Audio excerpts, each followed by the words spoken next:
जानत सकल जहान बा। सुन बीना वाली मैया के महिमा बड़ा महान बा। Mix by Kanchan Raj Muzaffarpur.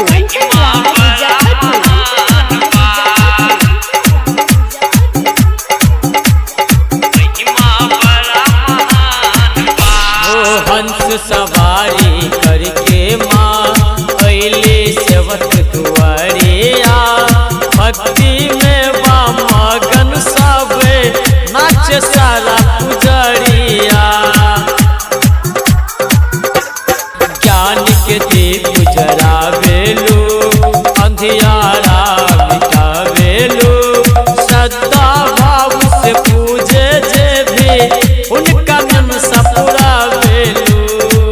हमके दर्शन देबू कि ना, हमके दर्शन देबू कि ना, ये बात दिमाग में अटकल बा। सुन बीना वाली मैया के महिमा बड़ा महान बा। महिमा बड़ा महान बा। Mix by Kanchan Raj Muzaffarpur.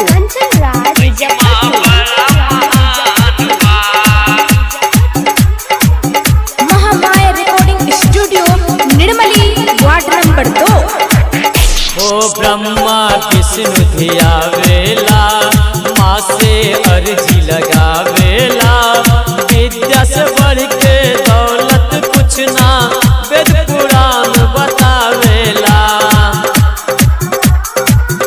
ओह लाल चुनरिया ओढ़ी के माँ जब जब बीना बजावेलू।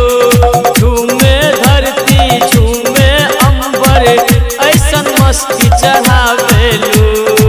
जेपी के दर्शन देबू कि ना, जेपी के दर्शन देबू कि ना, विकास के मनमा भटकल बा। सुन बीना वाली मैया के महिमा बड़ा महान बा। सुन बीना वाली मैया के महिमा बड़ा